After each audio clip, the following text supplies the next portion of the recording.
Bom, pessoal, bom dia.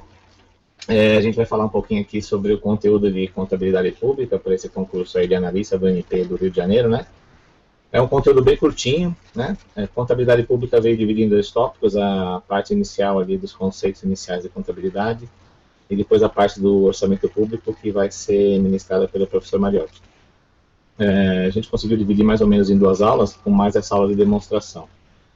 Então é um total planejado de 4 horas e meia, 5 horas mais ou menos, tá? Já deve estar disponível para vocês o PDF, com o conteúdo que a gente vai ver hoje. É um pouquinho diferente do que eu fiz, tá? A gente deu uma mexidinha para melhorar a apresentação, mas as informações estão todas lá, tá? Qual que é a ideia minha fazer aqui? Eu vou dar um pouquinho de teoria para vocês, tá? E depois a gente vai resolver algumas questões. Vou tentar fazer isso hoje. Tem uma quantidade razoável de teoria para a gente ver, mas é coisa simples. Quem já começou a estudar, já teve contato alguma vez com essas matérias, ou com esses assuntos de contabilidade pública, não vai ter dificuldade, tá? Outra característica que eu espero deixar nesse tipo de curso que a gente vai fazer, a gente já está na fase do pré-edital, então, pré-prova, né? O edital já foi lançado, eu sempre falo, pessoal, nessa hora você tem que ver um pouquinho de teoria para relembrar, então uma teoria bem enxuta, tá? Não adianta ficar lendo muita coisa, a não ser que você não saiba, aí você vai ter que pegar uma base boa, e resolver bastante exercício, tá? Exercício da banca, e de outras bancas também, porque nem sempre no FGV a gente vai encontrar exercícios para contemplar todo o conteúdo necessário, tá? Mas a quantidade de exercícios que a gente tem no curso é suficiente para vocês terem uma ideia das características da banca e do que a FGV costuma pedir e de alguns entendimentos. Vou começar aqui, vamos lá, contabilidade pública, vamos começar aqui falando um pouquinho do que eu quero nesse curso para vocês, né? É simplesmente o seguinte que eu falo, pessoal, não tenham medo da FGV, tá? A gente vai ter que destruir a sabatina de contabilidade da FGV. Destruir como? Destruir é o seguinte, vocês vão lá no meu PDF que eu quero deixar vocês preparados para acertar. Aqui, vamos ver se eu já coloquei, eu tirei essa parte da introdução. Vocês têm que acertar entre 75% e 85% da prova, tá? É impossível? Não, não é impossível. É fácil, tá? Dá para fazer e a gente vai ver que não tem muito segredo. Aí o pessoal fala, mas FGV é difícil, faz umas questões terríveis, não sei o que. Não, gente, não, FGV é tranquila, tá? Vocês podem ficar tranquilos que tem como fazer, tá? Aqui tem uma frase que eu gosto muito, olha aqui. É do André Gide, esse cara é um filósofo. Eu não gosto de nada de muito que ele escreve, não, mas essa frase me acompanhou durante a minha preparação para o último concurso que eu prestei. Eu estava um dia saindo de manhã, ouvindo rádio, estava apurrinhado, faltava 2, 3 dias para a prova, e aí o cara falou, olha, se não fizeres isto, quem o fará? Se não o fazes logo, quando será? Então é o seguinte, gente, quem tem que fazer é você e tem que ser agora, entendeu? Você tem que ficar obstinado nas próximas semanas, tá? O que você precisa para passar no concurso? Você precisa de motivação, né? E precisa de disciplina. Não adianta ter só uma das duas, tá? Tem que ter as duas. Então você tem que ter motivo, você quer aquilo, vai melhorar a sua vida financeira, vai melhorar a vida da sua família, vai dar uma tranquilidade para a sua vida, e aí você tem que ter disciplina. O que é disciplina? É fazer o que tem que ser feito, quer você goste ou não. Ninguém quer estar no domingo de manhã aprendendo contabilidade pública, mas a disciplina é isso. Você vai lá e vai fazer o que tem que ser feito, tá bom? Então a gente programou 3 aulas aqui, tá? Primeira aula que eu vou tentar dar hoje para vocês, algumas noções gerais, conceito, objeto, campo de aplicação e abrangência. Tem umas questões muito bobas que são feitas por todas as bancas sobre conceito, objeto, objetivo, campo de aplicação, é o tipo de questão que você não pode perder, então vamos prestar um pouquinho de atenção nisso, tá? Depois, nas aulas 1 e 2, a gente vai ver aqui, quando ele fala NBCT 16, são as normas que regulamentam a contabilidade pública no Brasil, tá? Tem várias NBCT 16.1, 1.2, até 11, tá? E aí tudo que está nessas normas está detalhado no MCASP. O MCASP é o Manual da Contabilidade aplicado ao setor público. A gente não vai ver o MCASP porque os itens específicos do MCASP estão no conteúdo do orçamento público, tá bom? Então vamos fazer 3 aulinhas, tá? Para matar essa partezinha bem pequena que tem de contabilidade pública. Então vamos lá, o que é a contabilidade aplicada ao setor público? Em primeiro lugar, é um ramo da ciência contábil, tá? E sendo um ramo da ciência contábil, obrigatoriamente a gente vai aplicar todos os princípios e normas da contabilidade. Às vezes você vai ver uma questão lá, a contabilidade aplicada ao setor público não segue os princípios de contabilidade, segue sim. vai ver mais para frente depois dos princípios, e você vai ver que tem a resolução 750/93 do Conselho Federal de Contabilidade, que trata dos princípios, e dentro dela tem uma partezinha que trata da aplicação desses princípios para o setor público. Então, todos os princípios de contabilidade são aplicados na contabilidade pública também, tá? E aqui,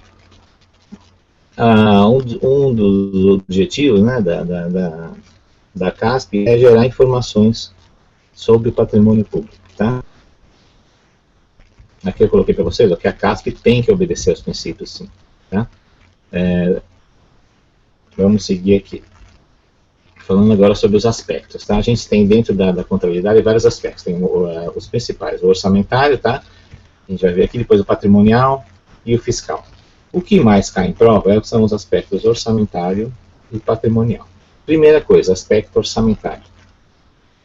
O que é o aspecto orçamentário? É a aplicação da contabilidade para o reconhecimento dos fatos e dos atos de interesse contábil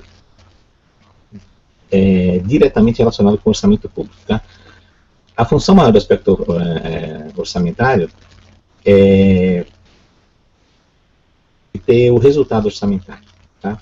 Professor, mas o que é o aspecto orçamentário? A gente vai ver que está separada, a contabilidade é separada em alguns subsistemas. Tá? Até alguns chamavam-se sistemas, agora a nomenclatura é subsistemas. Vamos falar um pouquinho sobre isso. Então, o que é importante você saber no aspecto orçamentário? O mais importante é isso que está aqui. Ó. Quando a gente está tratando de aspecto orçamentário, eu vou falar em receita arrecadada e despesa empenhada. Certo?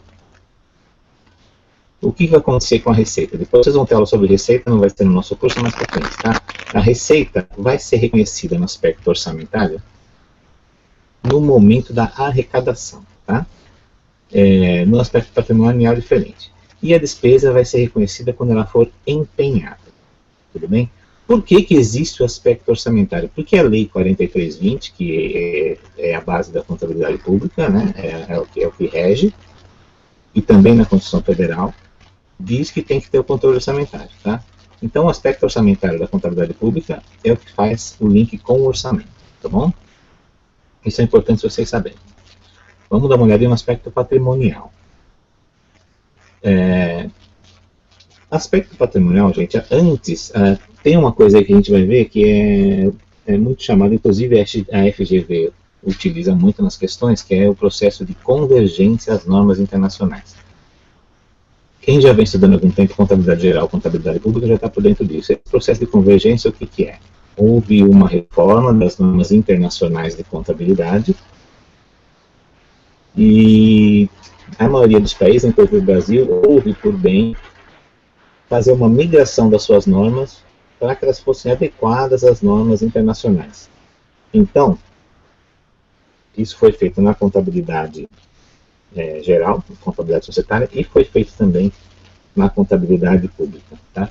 Na contabilidade pública, o que permitiu a adequação às normas internacionais foram as alterações no aspecto patrimonial. Tá? Então, quando a gente estiver no aspecto patrimonial, a gente vai falar em receita e despesa, tá? Que são mais conhecidas dentro do MCAF como variações patrimoniais. As aumentativas são as receitas, as diminutivas são as despesas, tá? E a gente vai para a obtenção do resultado patrimonial. É para isso que se destina o aspecto patrimonial, tá? Uma das coisas mais importantes aqui no aspecto patrimonial é a utilização do princípio da competência. Competência é oportunidade, tá? Mas da competência principalmente. Vocês já devem conhecer, se não conhece, eu vou falar rapidamente a vocês, a gente vai ter aula sobre isso. O princípio da competência, a principal característica dele é o reconhecimento da despesa e da receita no momento da ocorrência do fato gerador. Fato gerador do tributo? Não, meus amigos, da receita e da despesa, não estamos em legislação tributária, tá? Então, o que vai acontecer? Vamos ver aqui para baixo.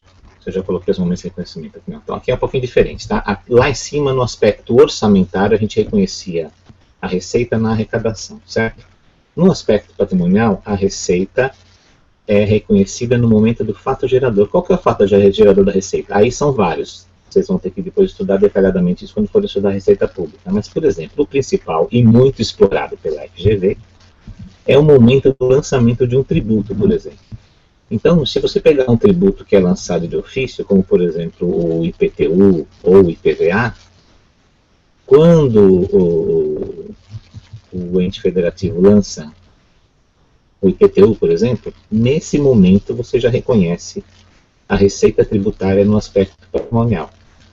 E veja que você não reconheceu ainda no aspecto orçamentário. O orçamentário é só quando o contribuinte pagar o tributo, quando for arrecadado, tá?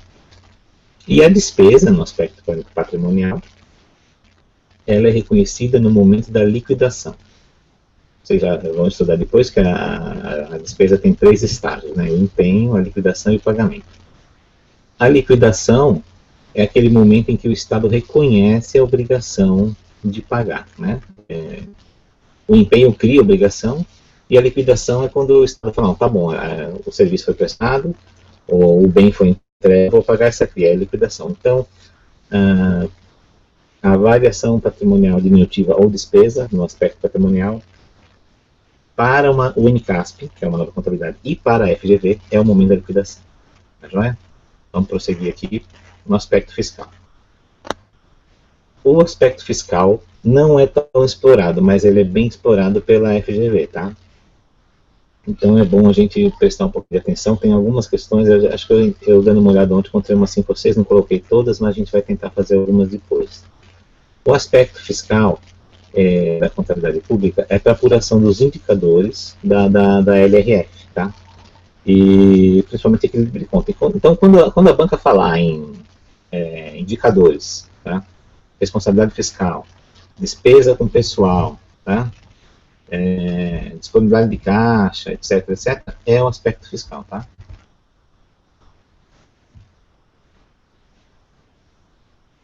E a gente está falando aqui dos entes do setor público, né? Vamos falar sobre entidades do setor público, tá?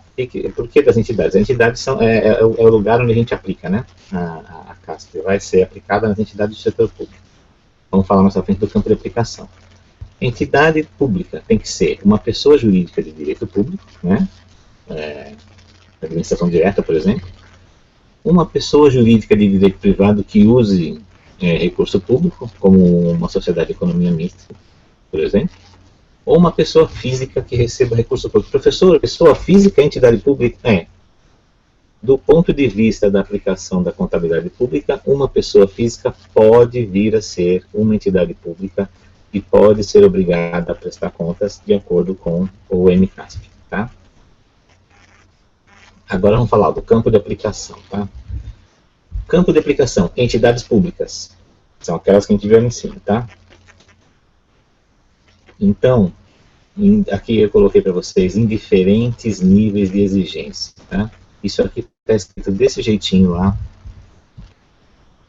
na NBCP 16, tá? Então, toda entidade pública deve atender. Quem deve atender integralmente? As entidades governamentais, serviços sociais e os conselhos profissionais, tá?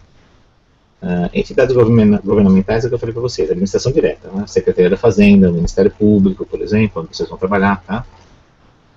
E quem deve atender parcialmente? As demais entidades, desde que sejam relativos procedimentos do papai. Então é o seguinte, quando ela tem que atender parcialmente, o que vai fazer? Uma parte da contabilidade dela vai ser feita com as regras da contabilidade social e outra parte vai ser com a CASP, tá? E ela tem que garantir que a prestação de conta e a instrumentalização do controle social sejam permitidas. Esse palavrão aqui, instrumentalização do controle social, também é um palavrão queridinho das bancas, a gente vai ver mais pra frente o que ele significa, tá? Vamos dar uma olhada aqui, alguns exemplos de onde se aplica exclusivamente a contabilidade pública. Então, lá, órgãos da administração pública, do judiciário, executivo, legislativo, Ministério Público, autarquias, fundações públicas, associações públicas, serviços sociais, conselhos profissionais. Então, nesses órgãos aqui, integralmente vai ser aplicada a contabilidade pública, tá? Aqui, aplicação mista, onde eu vou ter uma parte por contabilidade pública e outra por contabilidade societária. Empresas públicas dependentes, sociedade de economia mista e consórcios públicos privados dependentes. Tá? Bom, empresa pública dependente. Se ela for independente, ela vai aplicar só por exemplo, uma empresa pública que seja totalmente dependente do governo, de recursos para manutenção das suas atividades, ela vai aplicar só a pública. Desculpa, a pública e a societária. Tá? Se ela for independente, aí ela aplica só a societária. Tá? Sociedade de economia mista, a gente já sabe por quê, né? Porque ela normalmente tem ações de mercado, então ela tem que aplicar as duas. E os consórcios públicos que forem independentes também. Então, quando vocês virem lá essa palavrinha dependentes, ou seja, que recebe recursos do Estado para custeio do pessoal e outras coisas, ela vai ser aplicação da contabilidade pública, tá? Aplicação mista. E onde eu posso aplicar só a societária? Empresa pública independente, sociedade de economia mista independente e consórcios públicos ou privados independentes, tá? Professor, por que eu aplico só a societária? Não tem recurso lá? A empresa não é pública? A empresa é pública, mas ela não tem recursos, ela tem autonomia na geração dos recursos. Então, digamos assim, que ela gera lucro para o Estado. Tá? Então, ela não precisa aplicar a contabilidade pública. Ela aplica a contabilidade societária e presta conta. Claro que ela tem que prestar conta com a questão de transparência. Né? Aqui, ó, as empresas, o que são aquelas entidades dependentes que eu te falei? Então, preste atenção. Quando fala em entidades dependentes, a gente vai falar de entidades que são obrigadas a aplicar a CASP, mesmo que de forma parcial. Tá? Então, ela é uma empresa controlada e que recebe recursos para pagamento de despesa de pessoal ou custeio. Tá fora daqui os recursos de investimento. Tá?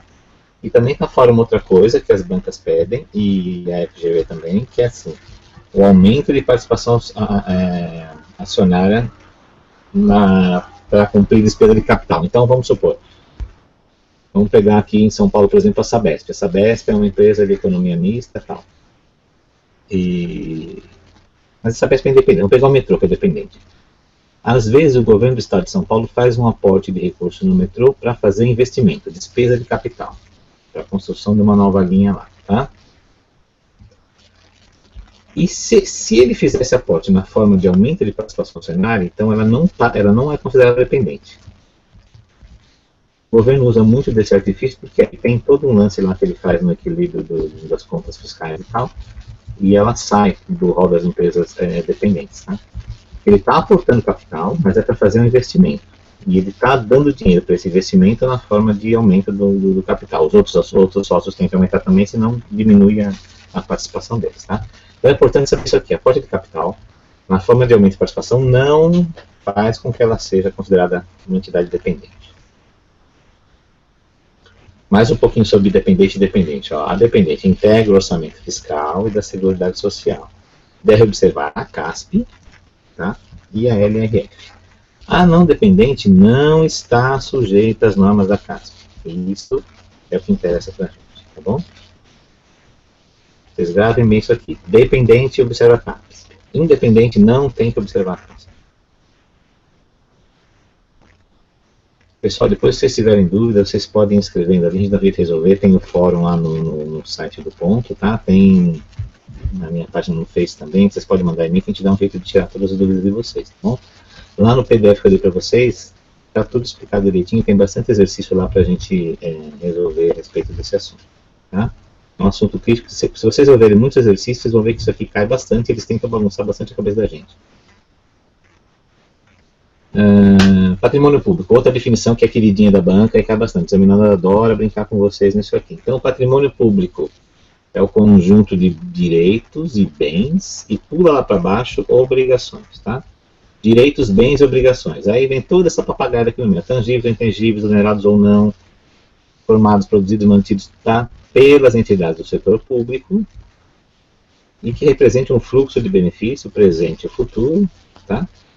Isso com relação aos direitos e bens, tá? E as obrigações.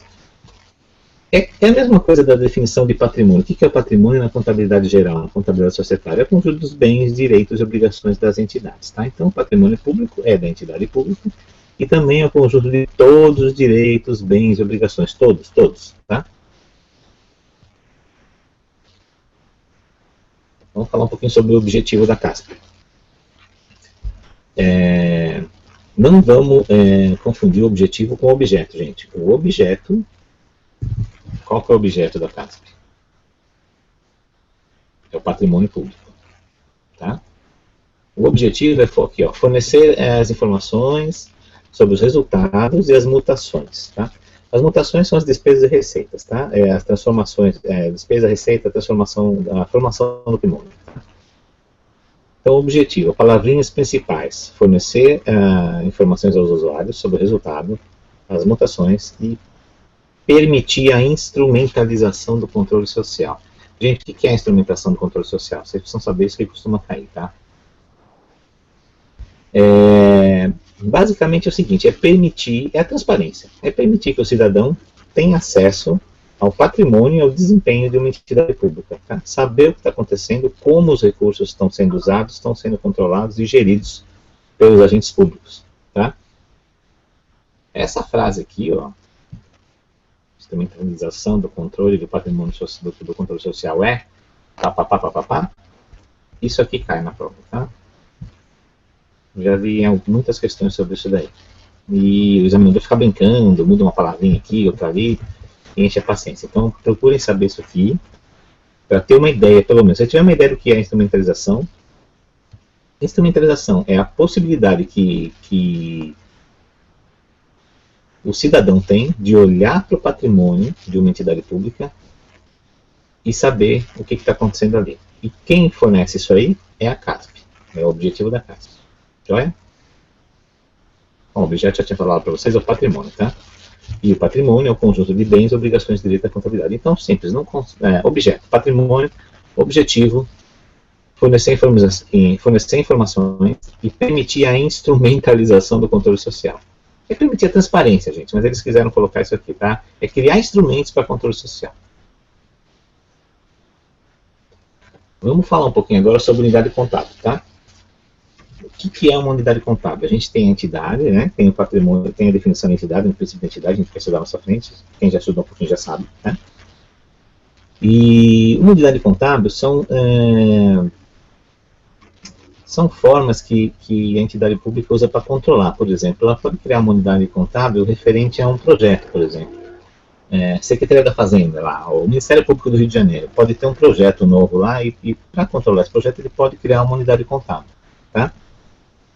Então tá aqui, por que a gente cria unidades contábeis? Ó, necessidade de controle de prestação de contas, tá? Para unificar parcelas no patrimônio que está descentralizado e para consolidar as entidades. Tá? Então são 3 motivos básicos que a gente pode criar. E nós vamos ver daqui a pouquinho como é que a gente faz isso aí. Tá? Aqui o princípio da entidade, até depois aqui, o patrimônio pertence à entidade, mas a recíproca não é verdadeira. Então, quando você soma ou agrega patrimônios autônomos, você não tem uma nova entidade.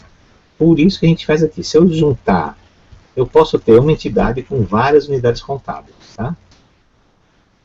Cada vez que eu crio uma unidade contábil, eu estou criando uma nova entidade? Não. Não estou criando uma nova entidade. É só uma unidade contábil. É uma coisa para fins contábeis. Então, o Ministério Público do Rio de Janeiro pode ter várias unidades contábeis, mas ele continua sendo uma única entidade. Aí, pensando maior ainda, o Poder Executivo, por exemplo, do Rio de Janeiro, tem várias unidades contábeis, mas na hora que eu posso consolidar e criar uma única unidade contábil. Ela está acima da entidade. Então, a unidade contábil ela pode estar acima da entidade, ela pode estar abaixo da entidade. Pode ser maior ou menor do que a entidade. Tá? Aqui é importante saber, gente, isso aqui cai bastante na prova. Em FGV explora também. A gente tem vários tipos de unidade contábil. Tá? Originária. A unidade contábil originária, o que é? É o patrimônio de uma pessoa jurídica. Tá? Então, por exemplo, tem uma companhia lá, uma companhia qualquer do executivo, ela tem um CNPJ, ela é uma pessoa jurídica, pode ter vários CNPJs inclusive, pode ter várias filiais, mas ela é uma unidade contábil originária. Tá? A descentralizada é uma parcela da originária. Então eu tenho aqui uma originária, se eu resolvo quebrar isso em partes, por exemplo, dentro dessa originária aqui, eu vou separar uma parte do capital da originária para fazer participar de um consórcio público, por exemplo. Então eu vou criar uma descentralizada, que ela vai ser uma parte, tá? Ah, essa descentralizada é uma nova entidade? Não, não é uma entidade. Ela é só uma unidade contábil. A unificada é a soma de duas ou mais descentralizadas. Tá? Por exemplo, eu tenho lá duas originárias. Vamos supor que seja um consórcio público entre 3 municípios do Rio de Janeiro. Cada um deles criou uma descentralizada. E a unificada, eu junto. Eu posso juntar duas ou mais descentralizadas e fazer uma unificada. E por último aqui a consolidada, que é a soma de várias originárias. Tá? Então ela está assim. Normalmente, em grosso modo, você pode dizer, a originária é uma entidade. Na maioria das vezes vai ser, nem sempre, mas uma entidade, no sentido que a gente conhece, tá? da contabilidade, uma entidade contábil, vai ser originalizada, vai ser a originária. Eu posso descentralizar, criando outras pequenininhas, unificar, juntando as descentralizadas, e posso consolidar. Tá? Aqui um quadrinho para explicar. Vocês têm que saber essas palavras-chave. Originária é o patrimônio de uma pessoa jurídica, tá? A descentralizada é uma parte da originária, a unificada é a soma de várias descentralizadas e a consolidada é a soma das originárias. Se vocês guardarem esse quadrinho aqui, vocês respondem qualquer questão sobre isso, que normalmente são questõezinhas bestas, onde eles ficam trocando o termo para bagunçar. Certo? Isso aqui é uma coisa simples, mas tem que a gente saber, o exercício financeiro vai coincidir com o ano civil, sempre. Por quê? Porque está na Lei 4320, e foi recepcionado pela Constituição Federal, e está em tudo quanto é norma. Então, exercício financeiro para a contabilidade pública sempre é o ano civil. Tá? E pertencem ao exercício financeiro as receitas arrecadadas e as despesas empenhadas. O que a gente tem aqui? Tem uma referência a um aspecto orçamentário. Por quê? Essa definição vem lá do 4320. Eu falei para vocês que a 4320 é onde nasce o aspecto orçamentário da contabilidade. Então, isso aqui vocês precisam saber também, tá? Tem questão que eu isso aqui fazer pegadinha, coisa besta, mas eles fazem. Aí quando eu falo para um, poxa, tem questão que é dada, aquela questão que você vai bater o olho e você tem que resolver em 15 segundos. Você já sabe, pertence ao exercício financeiro, as receitas as receitas pagas? Não, é arrecadada, sempre arrecadada. Ele vai fazer trocadilhos aqui, tá? Então, pertence ao exercício as receitas arrecadadas e as despesas empenhadas. Coisa mole, mas você não pode deixar de saber.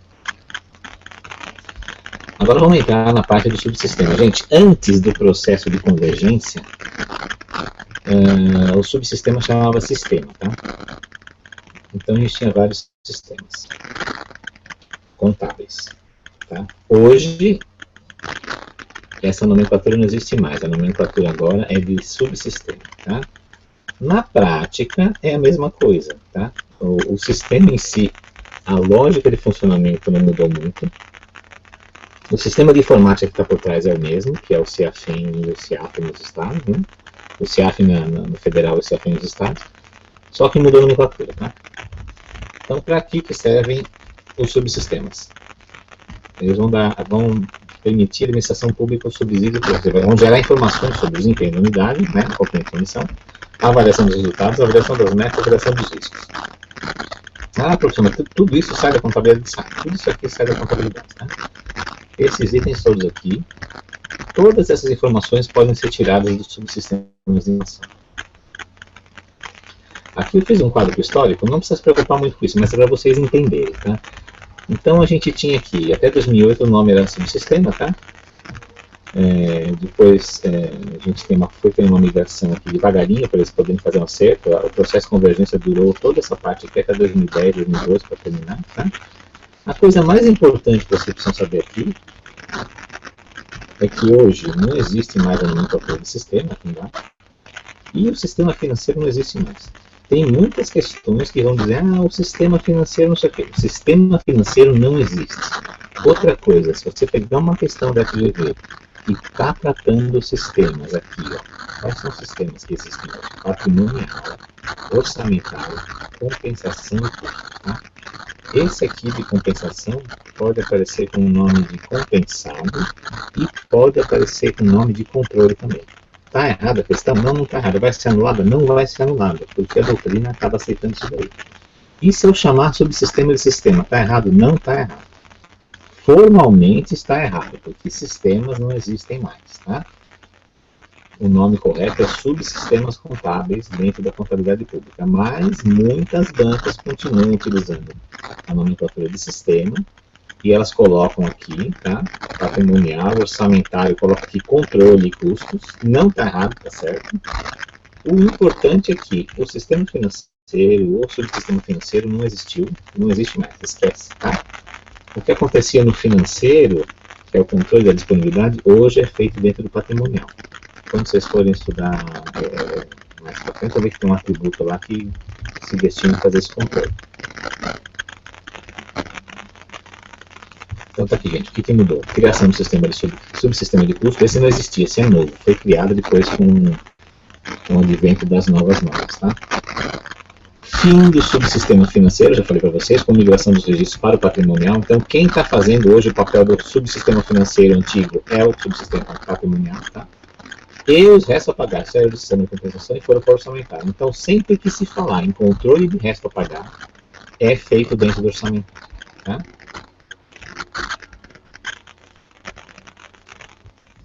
Então, vamos lá. Sistema contábil, hoje, que a gente chama de sistema contábil, ainda tem esse conceito, mas não é lá mais. Não existe mais sistema patrimonial. Sistema contábil é o conjunto dos subsistemas, tá? Patrimonial, orçamentário, compensação e custos. Gente, isso que eu estou falando de novo, isso aqui cai bastante, tá?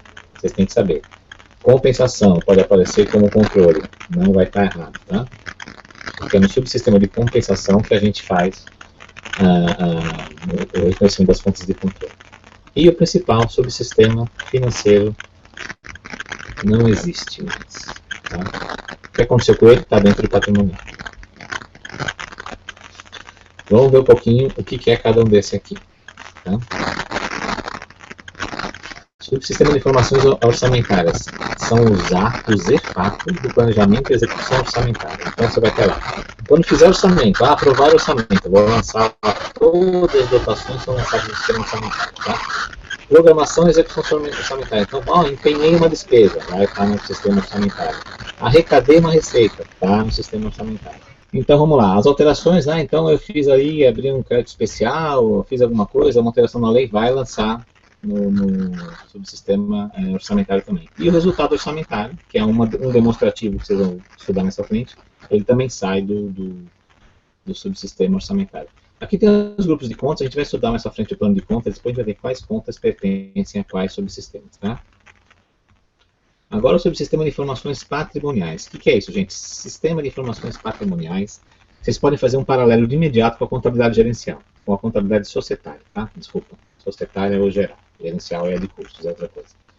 Então, vão ser os fatos financeiros e não financeiros relacionados com as variações. O que são as variações? Receitas e despesas. Ah, professor, mas não acabou de falar que tem receita e despesa lá no sistema orçamentário? Tem. Tem receita e despesa, tanto no orçamentário como no patrimonial, como no subsistema também de compensação, tá? Só que cada uma vai ser analisada pelo seu aspecto. Então, lá no subsistema orçamentário, a receita e despesa é reconhecida de uma forma e tem uma finalidade, que é acompanhar o orçamento. Aqui, ela é reconhecida de outra forma, ela é chamada de variação patrimonial, tá? Mas o que é variação patrimonial? Aumentativa é receita, diminutiva é despesa. O próprio MCASP e NBCT, eles utilizam receita e despesa no aspecto patrimonial também, e as bancas também utilizam, tá? Então, o que acontece no subsistema patrimonial? É o reconhecimento das despesas e receitas, ou variações do patrimônio, pelo princípio da competência, tá? Então, lá a gente vai ter as alterações nos elementos patrimoniais, vai tirar o resultado econômico e o resultado nominal. O que é o resultado econômico? É como se fosse a demonstração do resultado do exercício lá da contabilidade geral, tá? É a mesma coisa, você vai ver lá quanto que aumentou ou diminuiu o patrimônio da entidade com base no que ela fez, tá? Os demonstrativos aqui do subsistema patrimonial, vocês vão ver depois que eles são os demonstrativos os mesmos que tem na contabilidade geral, tá? Então tem balanço patrimonial, tem lá uma demonstração do resultado, que tem um outro nome, não me lembro agora, mas depois a gente vai estudar. Tem demonstração do fluxo de caixa, tá? Sobre o sistema de custos. Esse sistema foi criado para permitir a apuração do custo da atividade pública, tá? Existiam algumas informações, mas a gente ficava muito perdido com relação a isso. Ainda está difícil, muitos estados acabaram, o último prazo, se eu não me engano, foi em 2014, foi prorrogado, para ter um sistema bom de apuração de custos, muitos municípios ainda não têm, tá? Mas já é uma coisa interessante que exista a obrigatoriedade, tá? De se controlar isso daí.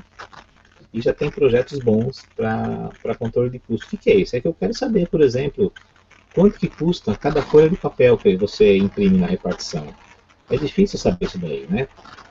Quanto que custa fazer uma cobrança administrativa? Quanto que custa uma cobrança judicial? Né? Para saber se eu vou fazer ou se não vou fazer. Quanto que custa uma licitação? Para saber que valor. Porque, por exemplo, às vezes você vai fazer uma compra de R$500, não vale a pena fazer a licitação. Para vocês terem uma ideia, lá na Secretaria da Fazenda de São Paulo, um processo licitatório estava custando até em 2011 ou 2012 700 e poucos reais. Então, se você fizer uma compra de R$500, não tem por que fazer licitação, você vai gastar 700 só para fazer a licitação por meio do pregão eletrônico, que é via sistema. Né? Então, aqui eu vou ter os custos dos programas, vou poder fazer uma série de inferências sobre a utilização dos recursos e a gestão das unidades contábeis. Tá? Aqui, por último, o subsistema de compensação. O que acontece no subsistema de compensação? Ele vai registrar atos, a frase principal para vocês, a expressão principal para vocês identificarem se uma conta é ou não é de compensação ou de controle. São atos de gestão, tá? Não são fatos contábeis, são atos cujos efeitos possam vir a produzir, eles não produzem. Por exemplo, o que vai ser isso aqui? É um contrato, né? O governo vai lá e assina um contrato. Quando assina um contrato, já empenhou despesa? Não. Já teve liquidação de despesa? Não. Então não vou reconhecer despesa? Não vai reconhecer, mas eu, com quase certeza, eu vou ter uma saída de recurso. Então já vai estar no sistema de compensação, tá? E são outros que não são esses que podem produzir, mas que têm funções específicas de controle. Tá? Só aprofundando isso tudo, para vocês verem, por exemplo, função de controle. Quando faz o registro da dívida ativa, por exemplo, reconhecimento, tem algumas contas que ela entra e sai só para ficar o registro. Tá? Por exemplo, no processo da liquidação da despesa, tem um estágio em liquidação, que é um estágio de controle. Tá? São algumas coisas desse gênero. Aqui eu coloquei para vocês, aqui esse sistema de compensação também vai aparecer como compensado e pode aparecer como de controle também. Então, eu vou colocar aqui.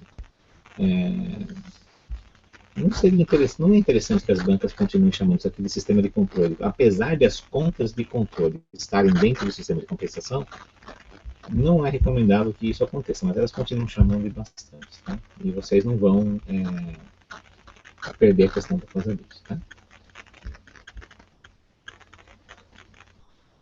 O subsistema financeiro não existe mais, presta atenção, não existe mais, tá? Era para controlar a entrada e a saída de recursos, e esse controle está sendo hoje no subsistema patrimonial. Dentro do subsistema patrimonial, a gente tem uma série de continhas que ela ganha um atributo que chama atributo F, financeiro. Ele se destina em parte a fazer esse controle aí, tá? A gente vai estudar mais para frente. Aqui um resuminho para vocês de como identificar os sistemas, tá? Então lá, sistema orçamentário, registra atos e fatos, tá? Contábeis, palavra-chave, planejamento e execução do orçamento. Sobre o sistema patrimonial, fatos financeiros ou não, tá? Os financeiros também estão aqui agora, lembre-se disso, e produzem variações do patrimônio. Variações do patrimônio, receitas e despesas, no aspecto patrimonial. São as palavrinhas para você identificar isso daqui. Sistema de compensação, atos de gestão e controle. Podem produzir variações do patrimônio. Tá? O sistema de custos. Gente, o sistema de custo registra algum ato ou fato? Não, não registra ato e fato nenhum. Ele só se destina a apurar os custos da gestão pública. Só isso. Tá? Professor, está falando de ato e fato. O que é um ato? O que é um fato? Vamos ver aqui. Ó. Um fato contábil ele tem natureza econômica financeira. Tá? Ele altera o patrimônio, qualitativamente ou quantitativamente. Quer dizer, ou eu faço o que é uma alteração qualitativa? É dentro do patrimônio. É, por exemplo, eu trocar um empréstimo por um dinheiro em caixa. Tá? Quantitativamente, são as receitas e despesas. Quando eu falo em quantitativa, a gente sabe que está diminuindo o patrimônio líquido. Tá? Um fato contábil pode ter alteração efetiva ou potencial, tá? Realmente a alteração de fato aconteceu, ou ela pode acontecer. Pode ser orçamentário ou extra-orçamentário, tá? Não vou entrar nesse conceito agora de orçamentário ou extra-orçamentário, tá? Isso vai ser estudado mais para frente, acho que nem está na minha parte. Mas basicamente, os orçamentários são todos aqueles que estão previstos no orçamento. Tá? E os extra-orçamentários são aqueles que acontecem independentemente de estarem previstos no orçamento. Por exemplo, eu vou escrever um débito em dívida ativa. O orçamento prevê o que vai ser inscrito em dívida ativa, deve não prevê, porque ele não sabe quem vai pagar e quem não vai pagar. Você tem lá um X que está inscrito em dívida ativa, tá? Mas uma inscrição em dívida é um fato extra-orçamentário. Tá? E o recebimento de uma doação também é extra-orçamentário. Tá? São só uns exemplos aí. Vamos dar uma olhada de atos agora. São transações de natureza administrativa que não afetam o patrimônio. Tá? Por exemplo, aqui, ó, que eu já tinha falado para vocês, um contrato, um convênio, uma aval, uma ofensa. Quando a entidade pública vai lá e faz um convênio para permitir, sei lá, que vai fazer um convênio para permitir que o município utilize parte de um patrimônio do Estado. Isso aí afetou? Ele é um ato? Não, ele não é um ato, né? Mas poderá vir a afetar, então ele vai ficar lá. Por isso que a gente tinha visto lá que os atos contábeis ficam no subsistema de controle. Tá? Então, ó, tem natureza administrativa, não afeta o patrimônio público e tem o objetivo de cumprir as atividades da entidade. Tá? Tem 2 exemplos aqui para vocês estudarem isso com cuidado. Agora aqui é um guia, olha, isso aqui não é definitivo, tá? É fácil para ajudar, ajuda bastante os alunos, como identificar a qual subsistema pertence ao lançamento. Então, como é que a gente vai fazer isso? Tá? Quando você começa a estudar contabilidade pública, você fica perdido. Poxa, como que eu vou saber se isso aqui eu vou lançar assim? Implica lançamento em um sistema, implica em outro sistema? Em quais subsistemas serão afetados? Né? Vocês vão ver depois, estudando, que tem alguns lançamentos que afetam 2, 3 subsistemas. Tá? Então vamos lá, primeiro, verificar se é um ato ou um fato. Tá? Depois vai ver se é orçamentária ou extra-orçamentária. E por último, identificar o subsistema ou subsistema. Então vamos lá. Vocês podem usar isso aqui e vai matar a maioria das questões. Tá? Não mata todas, mas mata a maioria delas. Tá? E também não é definitivo, porque tem alguns lançamentos complexos, tem alguns fatos contábeis complexos que fogem um pouco disso aqui. Tá? Mas aí só, normalmente as bancas não costumam pedir eles nas questões, tá? Mas pode acontecer. Tá?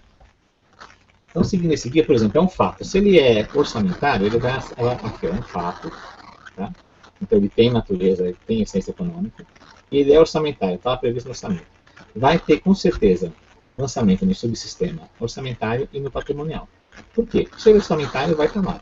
E se ele tem natureza econômica, ele vai afetar o patrimonial. Agora, se ele não é orçamentário, eu não vou mexer no sistema orçamentário. Mas se ele é um fato, ele tem natureza econômica. Então, eu vou lançar no subsistema patrimonial. Tá? Tudo bem? Tranquilo. Vocês vão... Isso aqui... tem alguns momentos durante a aula no PDF que a gente pega para resolver. O pessoal imprime aquele quadrinho lá, imprime uma lista lá de fatos e você resolve junto com isso aqui. Tá? Para algumas questões você vai precisar estar com isso aqui do lado. Não precisa imprimir. Rabisca na mão no papel, faz um esqueminha do jeito que você achar melhor. Isso vai te ajudando a pegar. Tranquilo, gente. Aqui acabou o que eu queria falar para vocês hoje, tá? Da parte de teoria. Vamos resolver algumas questõezinhas. A gente ainda tem uns 20 minutos. Vou usar, não sei se vai dar para resolver todas que eu queria, mas vou usar uns 20 minutos aí para a gente resolver algumas questões. Tem algumas novinhas da FGV, vamos ver o que eles vão pedir a respeito disso, tá? Vamos ver essa daqui, ó. Ó, questão muito fácil, tá, gente? Olha aqui. O registro e controle de fatos para apuração de indicadores relativos à despesa com pessoal, operações de crédito, disponibilidade de caixa. Opa, olha só. Despesa de pessoal, operação de crédito, disponibilidade de caixa. É aquilo que eu falei para vocês, gente. Isso aqui tem aspecto fiscal, tá? Ó, questão novinha da FGV. E é uma questão difícil? Não, é uma questão fácil para você matar rapidinho, tá? E outra coisa, o que ele pediu aqui para a gente? Ele está falando de subsistema? Não está falando de subsistema, ele está falando de aspecto. Quais são os aspectos? São esses aqui, ó, fiscal, orçamentário e patrimonial. Tá? Então você já, de cara, você já risca essas duas, já não vai nem perder tempo isso aqui. Aqui é a definição do aspecto fiscal que eu tinha trazido para vocês no meio da aula. Indicadores da lei de responsabilidade fiscal, despesa de pessoal, operação de crédito e dívida consolidada. Então, vocês estão vendo que é uma questão fácil. Ah, professor, eu vou ter que decorar? Não, você não tem que decorar. Você sabe muito bem o que é, você vai estudar o orçamentário e patrimonial, você já sabe o que é sobre a fiscal. E você já sabe que as palavras-chave para o aspecto fiscal são essas aqui, ó. Despesa de pessoal, operação de crédito, disponibilidade de caixa e LRF. Ele podia fazer aqui, ó, para controle dos aspectos relacionados à lei de responsabilidade fiscal. Também é o aspecto fiscal. Tá bom? Então, a letra C é a nossa resposta. Vamos ver essa daqui. Conforme a 4320, os serviços serão organizados, não sei o que, não sei o que. Um dos procedimentos necessários para alcançar o objetivo é o registro adequado da depreciação. Tá? Turma, depreciação. Tem depreciação no setor público? Tem depreciação. É aspecto orçamentário? Não. Não é aspecto orçamentário. Sempre que você falar em depreciação em qualquer questão de contabilidade pública, é aspecto patrimonial. Sempre, sempre, sempre é aspecto patrimonial, tá? Ó, coloquei aqui para vocês.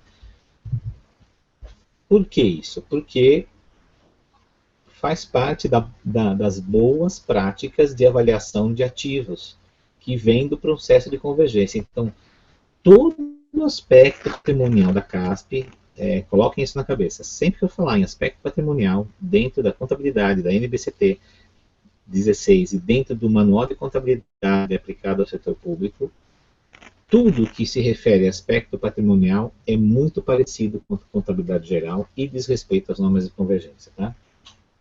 Então vamos ver aqui. Ó.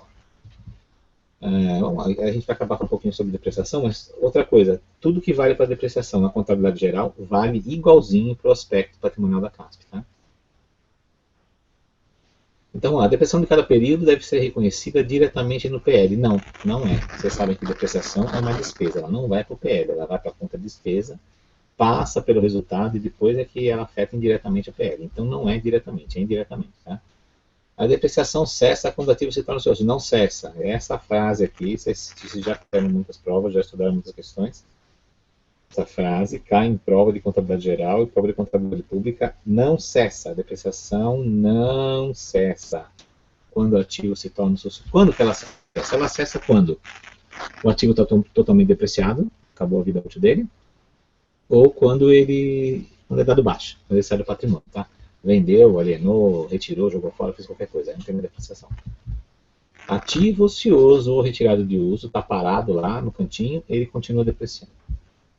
A depreciação, letra C, depreciação do ativo não pode ser incluída no valor contábil de outro ativo. Pode ser incluída sim. Se você tem lá uma máquina, que ela faz parte de um determinado parque industrial, e aí você vai mudar, você está mudando sua planta, e você colocou para outra unidade de custo, ela vai entrar lá e a depreciação vai junto com ela, tá? Então a depreciação desse ativo vai fazer parte do outro ativo, tá? Se você tem um equipamento grande, por exemplo, uma turbina de um avião, que normalmente é depreciada à parte, trocou ela de avião, ela vai fazer parte da depreciação do outro ativo. Tá? Letra D, corretíssimo. O registro da depreciação está em consonância com o princípio da competência. Sempre, gente. Depreciação e competência sempre estão relacionados. Por que eu faço depreciação? Para que eu pegue cada parcela da desvalorização do ativo e faça com que ela seja reconhecida ao longo do tempo. O que é isso? Nada mais do que o princípio da competência. Competência é reconhecer a receita e a despesa à medida que elas são incorridas ou oferidas, entendeu? Então, essa aqui é outra coisa que vocês têm que guardar sempre. Depreciação é competência. Letra E. Quando adotado o método de depreciação, deve ser utilizado em todos os ativos. Mentira. Tá? Não precisa ser utilizado. Cada ativo tem uma característica própria. Professor, como que eu faço para depreciar um ativo? Um ativo, para você escolher o método de depreciação, você vai ter que olhar a essência econômica do ativo. Hoje, gente, aspecto patrimonial da CASP ou contabilidade geral, tudo é essência econômica. Qual é a essência daquilo? Como eu melhor enxergo para aquele ativo e olho que ele está se depreciando, entendeu? Então você pode usar aquilo. Claro, tem aqueles métodos lá que a gente conhece, da linha reta, da soma dos dígitos, método da produção, que são os que caem em prova. Mas, no mundo real, um contador de uma empresa grande pode a depreciação de acordo com aquilo que ele enxergar. Ele fala, olha, esse ativo aí, não sei, eu preciso depreciar ele metade do ano de um jeito e outra metade do outro, porque ele tem uma utilização muito característica. Essa é a essência econômica dele. Então você vai depreciar dessa forma, tá? Então está errado isso aqui. E quando você adota um método para um ativo, eu posso fazer linha reta, método da depreciação em linha reta para uma máquina, e posso fazer método de unidade produzida para outra máquina, não tem problema nenhum. Tá? Um por tempo de utilização, outro por produção, o outro o que eu escolher, tá? Não tem que ser utilizado, tem que estar explicado. Tá? Então, certo aqui, e a questão, gente, não é contabilidade pública, tá? Prova de contabilidade pública. Vamos lá, mais uma novinha aqui do TCM, 2015 agora. Blá, blá, blá, os fatos são gerados pela contabilidade. Blá, blá. Acerca dos aspectos da CASP, analisa as informações a seguir. Então vamos ver. Número 1. Registro de atos e fatos. Os registros poderão alcançar um ou mais aspectos da contabilidade pública, tá certo? Eu posso ter um ato que nem a gente viu lá naquele quadrinho, aquele esqueminha que eu fiz para a gente escolher, pode ter um fato contábil que implique lançamentos no sistema patrimonial e no sistema financeiro. Tá? Número 2. O processo de convergência às normas internacionais visa contribuir para o desenvolvimento do aspecto patrimonial. Isso aqui está certo, mas está errado. Tá? A banca sempre fala isso. Ela fala que o processo de convergência visa contribuir para o desenvolvimento do aspecto patrimonial. Não é isso. O objetivo do processo de convergência às normas internacionais é ter padrões de contabilidade que sejam aceitos internacionalmente. Tá? É ter padrões de contabilidade que sejam aceitos, por exemplo, pelo BID, quando vem fazer um empréstimo aqui, ou pelo FMI, quando vem calcular alguma coisa, ou qualquer órgão internacional. Tá? Ou para um banco estrangeiro que vai emprestar dinheiro para uma empresa privada, já falando na contabilidade geral. Então é por isso que existe a convergência. Tá? Agora, dizer que a convergência visa a contribuir para o desenvolvimento patrimonial, a banca colocou como certo, né, a primeira vez. Vocês vão ver que tem outra dessa lá embaixo. Na verdade, acontece aqui é o seguinte, o processo de convergência, ele desenvolveu e muito o aspecto patrimonial. Tá? Na verdade, o aspecto patrimonial só existe hoje por processo de convergência. É como se fosse o contrário aqui, mas está certo, tá? Só para vocês não entenderem que a lógica não é essa. A convergência não surgiu por conta de desenvolver o aspecto patrimonial da CASP, não é isso. Foi o aspecto patrimonial da CASP que desenvolveu-se por conta do processo de convergência. Mas está certo. Para todos os efeitos está certa essa frase. E é a segunda vez que ela aparece e é a segunda vez que a FGV dá como certo. Tá? A terceira, o REL representa o instrumento de evidenciação do aspecto fiscal. Gente, aspecto fiscal, o que eu falei para vocês lá em cima, naquela outra questão? LRF, né? Controle de despesas, disponibilidades e tal. Então, o REL é LRF, né? Ele está lá, foi instituído pela LRF, e obviamente ele é um instrumento do aspecto fiscal. Tá? A quarta aqui, balanço financeiro e a DFC são relatórios do aspecto financeiro? Não, errado. Tá? O balanço financeiro e a DFC são do aspecto patrimonial. Tá? Quando vocês estudarem as demonstrações, vocês vão ter que tomar muito cuidado, porque a DFC e as outras demonstrações que a gente tem parecidas com as demonstrações da contabilidade geral, elas são todas do aspecto patrimonial. Tá? Então a letra D aqui é a nossa resposta. Mais uma nova aqui do TCM. Ó. O conceito orçamentário de receita está associado à disponibilidade de recurso financeiro durante o exercício orçamentário. Tá? Enquanto o conceito de contabilidade de receita relaciona-se aos aumentos no benefícios, beleza. Sobre a forma de entrada de recurso administrativo, tudo bem, ou diminuição do passivo, tudo bem, isso aqui é uma definiçãozinha clássica de receita. O que é receita? Entrou recurso, aumentou o ativo ou diminuiu o passivo, que resulta em aumento de PL, tudo bem. Em decorrência disso, o seu reconhecimento, o seu quem? O da receita, né? Pode se dar em momentos distintos. Então vamos falar sobre os momentos de reconhecimento da receita. Tá? Ele quer saber, deu como exemplo, uma receita de IPVA. A gente já tinha dado o exemplo disso lá de IPTU de IPVA. Né? Então, quando que é reconhecida a receita de IPVA? Num aspecto orçamentário, é no momento da arrecadação. No aspecto patrimonial, é no momento do lançamento, tá? Esse momento do lançamento,